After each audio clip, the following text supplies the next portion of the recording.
Boa noite também, você que está em casa, nos assistindo pelo Facebook da Seara Reluz, sejam todos bem-vindos.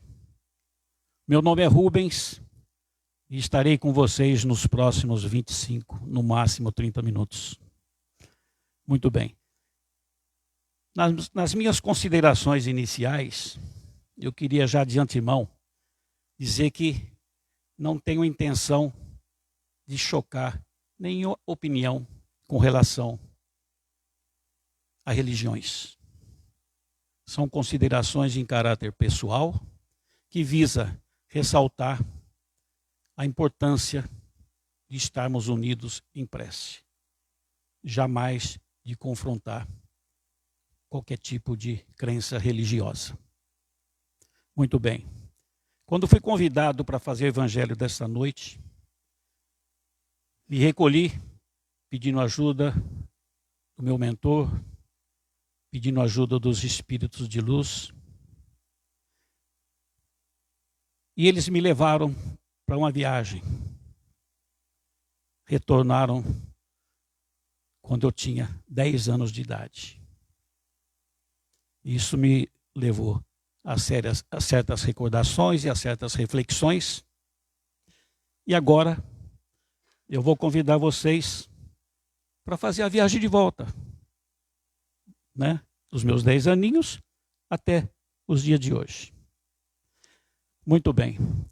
O tema dessa noite, pedi e obtereis, é o capítulo 27 do Evangelho segundo o Espiritismo.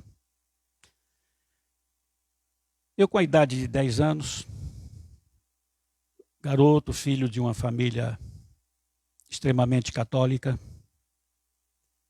fui criado no berço da igreja. E as regras, vamos dizer assim, que nos impunham na época para crianças, tinham que ser batizados, tinham que ser crismados, tinham que fazer os estudos para se fazer depois a primeira comunhão. E assim, eu, como a maioria dos garotos e das garotas da mesma idade, trilhamos essa jornada. Eu, por ser o quinto filho de uma família, o caçula, de uma família ainda mais religiosa do que as demais, eu fiquei um pouco tempo na igreja ainda, atuando, eu não sei se esse termo ainda vocês vão se recordar, mas eu era um coroinha, né? Talvez os mais novos não vão se lembrar disso.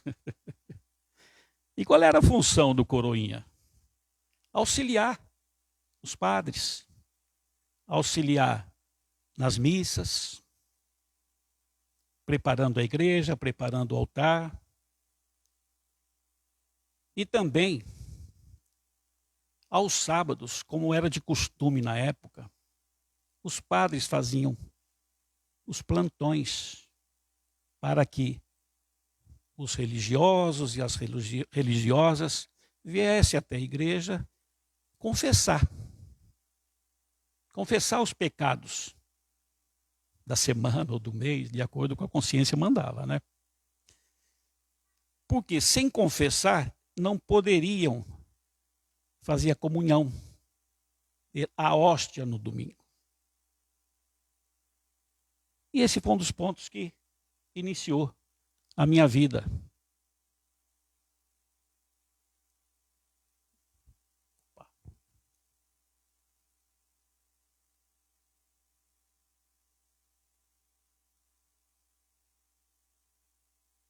Deixa eu só ver aqui que...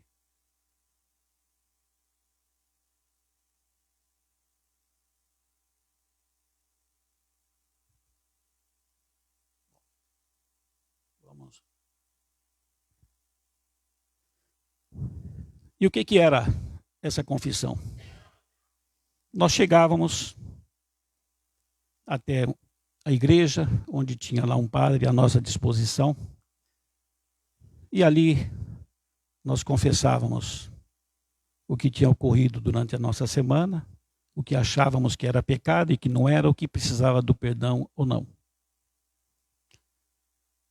Eu, com os demais coroinhas, a gente ficava ali na retaguarda, ajudando na preparação, e ficávamos observando as pessoas que, assim que saíam do confessionário, eles iam para o altar para fazer as suas preces. Então, de acordo com o tempo que a pessoa permanecia no altar, nós estimávamos, olha, deve ter rezado 2 Pai Nosso e uma Ave Maria. Então, aí eu acho que ela só brigou com o irmão. Quando era um pouquinho mais demorado, né, os coroinhas lá atrás davam risadinha e falavam, olha, o negócio ali foi mais grave, né? Ela não chutou só o cachorro, não. Fez alguma coisa maior. E eu, na minha inocência, já me preparando para entrar num curso melhor, para progredir na minha carreira, eu ficava analisando. Será que é tão simples assim? Será que nós temos ali uma pessoa que nós vamos chegar e falar de um erro que nós cometemos e vamos ser perdoados, já está tudo resolvido? Honestamente, me levou a muitas e muitas reflexões. Muitas. E aí eu tive uma situação na minha vida, na minha adolescência, que cidade do interior, muito calor. Num dia resolvemos, eu e os meus amigos de classe, a não irmos na aula aquele dia. Resolvemos ir no Ribeirãozinho lá nadar, porque estava muito calor. Assim o fizemos, voltamos, tudo normal, tudo tranquilo, sem problema nenhum. Quando chega no final do mês, eu recebo o boletim. E quem viveu nessa época sabe que tínhamos que levar o boletim para que os nossos pais ou o responsável assinasse. Aí a coisa pegou, minha gente. Eu vi que faltou uma nota numa matéria. E foi no dia que eu faltei. Eu falei, o que vou fazer? Passei uns 2 ou 3 dias pensando. Aí eu falei, eu vou confessar, vou me confessar. Eu acho que vai resolver meu problema. Fui lá no sábado, me confessei, recebi lá uma incumbência de 7 Pais Nossos e 7 Ave Maria. O número 7, vocês sabem, né? Tem alguma, né? Mas o que aconteceu? Fui na igreja no domingo, participei da missa, comunguei, mas não saiu aquilo da minha cabeça. A consciência ainda pesada e o medo. Porque, olha, hein, os pais de antigamente não era essa molezinha de hoje não, hein?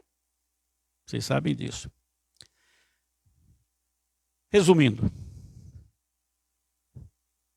só consegui me livrar daqueles pensamentos a partir do momento que eu recebi 2 tatuagens do chinelo havaiana na minha perna. Sabe que essa tatuagem demorava para sair, né? Demorava para sair. Eu, com isso, me afastei da igreja totalmente. Me afastei totalmente. Mas ficou aquela dúvida, eu preciso entender tudo isso. Me dediquei ao estudo da origem das religiões, da origem da igreja. Passei pelo ano de 1250, 1300, que todo mundo sabe como foi aquela era da Inquisição, onde quem era contra os pensamentos da igreja eram queimados, eram sacrificados. Inclusive nós temos a nossa gloriosa Joana d'Arc, que foi queimada na fogueira, porque era julgado como uma bruxa. Mas nós tivemos aí as dissidências que foram acontecendo. Os protestantes que, não conformados com aquela situação, com a forma que a coisa estava sendo conduzida, começaram a a escrever protestos. E daí nós temos origem das outras religiões. E um dos principais protestantes foi Martim Lutero, que foi mais incisivo e, inclusive, criou uma das ramificações da igreja. E nós temos aí o que nós vemos hoje das ramificações das religiões. Muito bem. Já próximo dos meus 20 anos de idade, tinha um amigo muito próximo meu que ele me presenteou com o Evangelho segundo o Espiritismo. Foi o meu primeiro contato com a doutrina. E eu tentei entender o que eu deveria fazer. Ele foi muito resumido e falou assim: olha, começa fazendo o Evangelho no lar. Que tudo que você pedir, você vai conseguir. Faça as suas orações. Eu, como a maioria dos brasileiros, que a gente não lê nem manual de televisão, não é verdade? Eu já fui naquilo que me interessava. O item 7 do capítulo 27. De novo, o número 7, minha gente. Olha como é que a coisa é.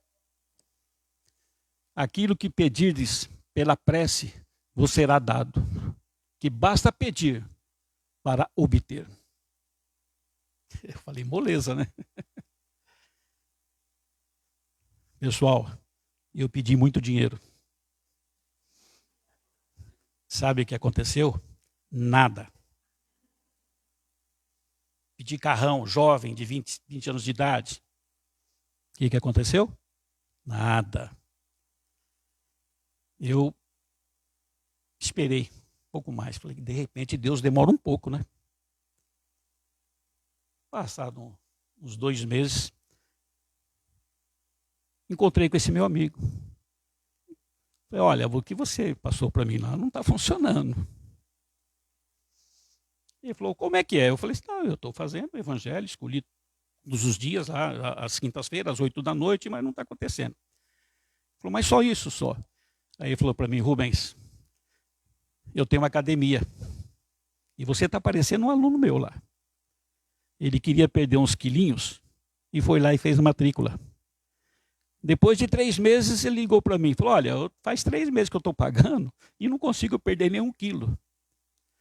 Ela falou, mas escuta, você está vindo na academia? Ele responde, mas precisa? Assim somos nós, né? Nós queremos só pedir, pedir, pedir. E às vezes, na maioria das vezes, não acontece da forma que a gente imagina. Aí ele me disse, segue a leitura e continua no próprio capítulo. E aí, as condições da prece. E quando orais, não há vez de ser como os hipócritas. Os hipócritas, tem um erro ali, que gostam de orar em pé nas sinagogas e nos cantos das ruas para serem vistos. No dia que eu fiz o evangelho, onde lemos esse item do capítulo, coincidentemente, durante o dia, eu tinha lido numa revista uma entrevista de um repórter com Madre Teresa de Calcutá. E ele pergunta para a Madre Teresa, irmã, como a senhora consegue muitas e muitas graças? Eu queria saber como é a sua oração, a sua conversa com Deus. Madre Teresa falou assim, eu fico quieta. Ah, é? E Deus? Ele me escuta. Imagina o repórter como que é, ele quer tirar o máximo do entrevistado. Mas tá bom, e o que Deus fala para a senhora? Ele não fala nada, ele fica quieto. E a senhora? Eu escuto. Vocês estão entendendo como é que tem que ser feita a nossa comunicação com o nosso Pai? Recolhido no nosso lar, no nosso quarto. Não precisamos estar fazendo coro, avisando, mostrando para todo mundo que nós estamos fazendo as nossas orações. E podem ter certeza que se formos merecedores, e principalmente tiver no nosso planejamento reencarnatório, aquilo vai ser conseguido.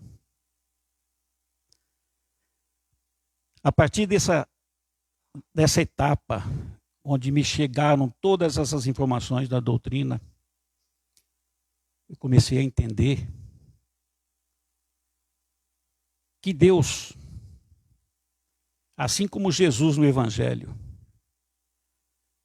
nos fala através de parábolas, também nos nossos pedidos, Ele apresenta as alternativas de melhora, das coisas boas que podem acontecer na nossa vida.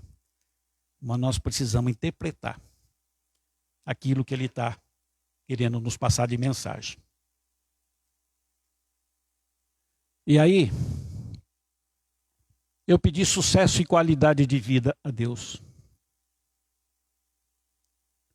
Ele me apresentou pessoas que me ofereceram a oportunidade do trabalho honesto. Eu pedi, e ele me apresentou também pessoas que me ofereceram a oportunidade de estudar, de crescer e evoluir na vida. Ele me apresentou pessoas que me deram incentivo para me formar, ter uma profissão e um bom emprego.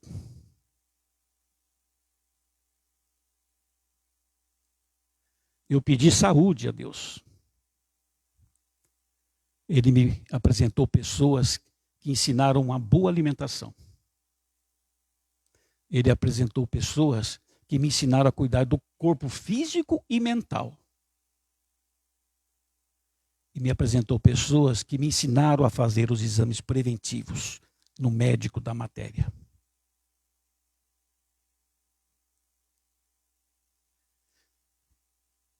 E eu precisava pedir amor a Deus.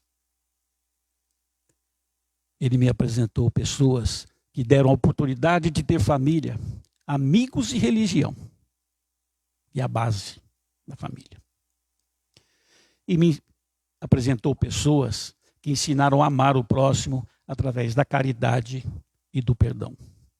É uma coisa que está faltando muito hoje em dia para nós, né? Vamos nos incluir, porque no mínimo, se nós não formos multiplicadores disso que nós estamos pregando, nós estamos sendo omissos, né? E quando eu disse que Deus apresenta situações na nossa vida que precisa ser bem interpretada, porque senão a gente rechaça já logo de início, são as pedras que Ele coloca no nosso caminho.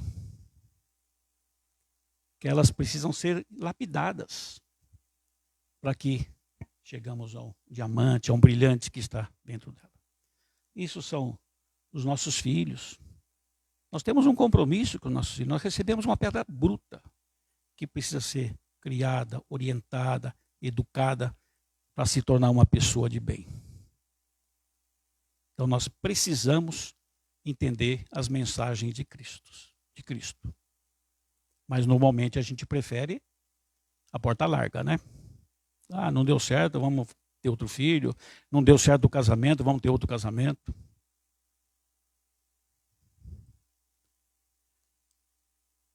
Isso aqui é gosto muito de arte.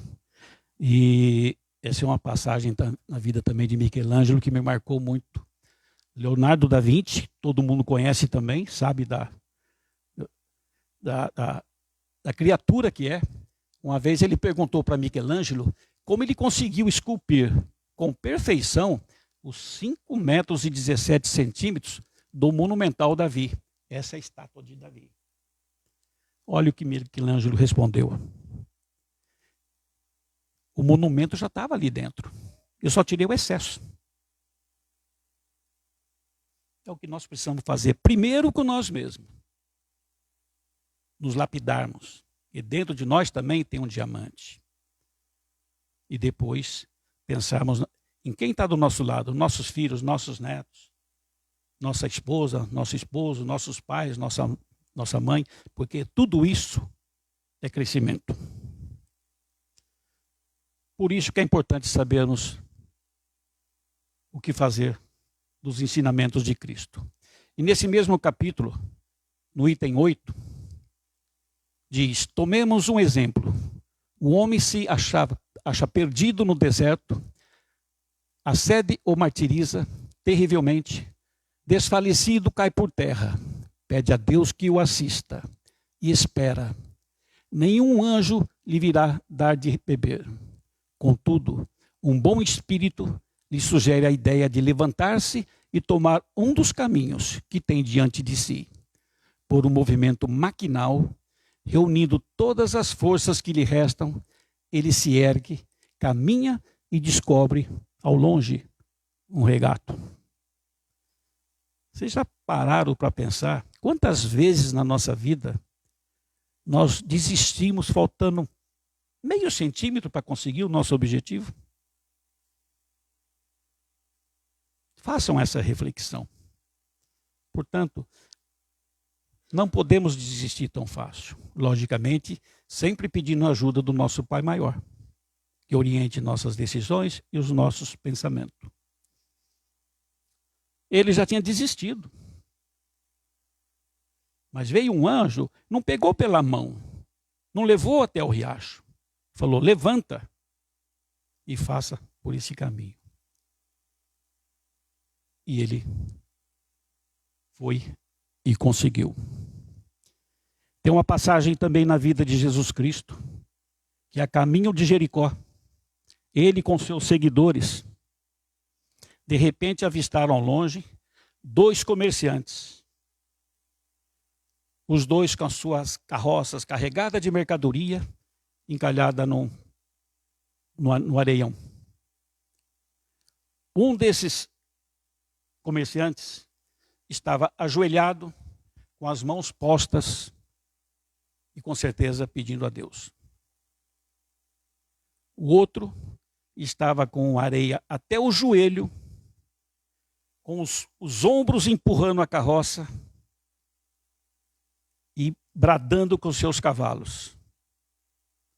Os seguidores de Jesus saíram imediatamente em direção àquele que estava ajoelhado com as mãos postas.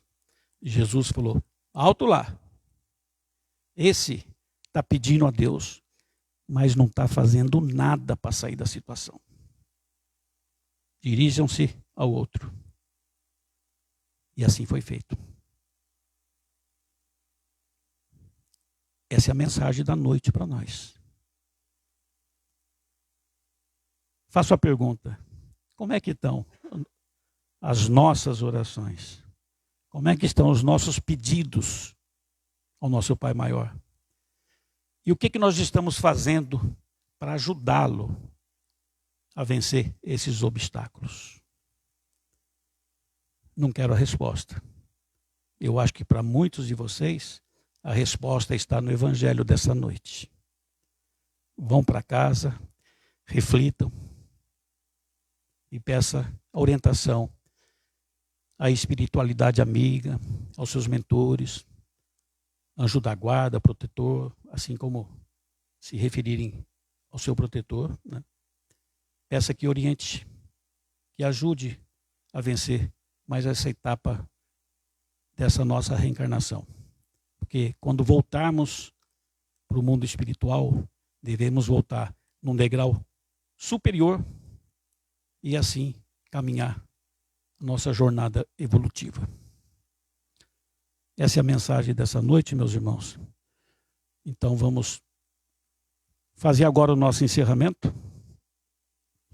Eu gostaria que todos sentassem de forma confortável, que fechasse os olhos, elevasse o pensamento a Deus.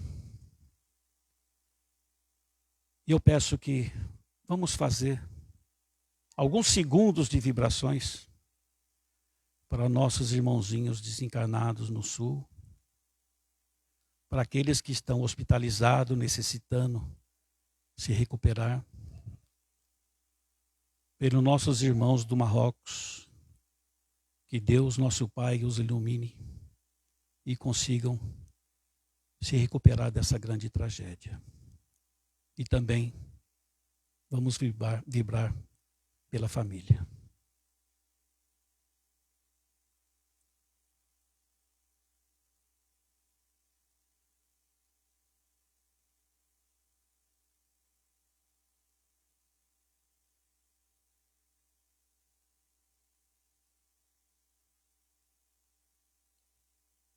Graças a Deus. Então vamos fazer o Pai Nosso de agradecimento e de encerramento. Pai nosso que estais no céu, santificado seja o vosso santo e divino nome. Venha a nós o vosso reino, Senhor. Seja feita a vossa vontade, assim na terra como no céu. O pão nosso de cada dia nos dai hoje, Senhor. Perdoai as nossas ofensas, na medida que nós perdoarmos aqueles que nos têm ofendido. E não nos deixeis cair em tentações, mas livrai-nos de todos os males, graças a Deus. Que Deus, nosso Senhor Jesus Cristo, acompanhe no retorno aos nossos lares e que a sua luz continue iluminando os nossos caminhos. Uma boa noite a todos.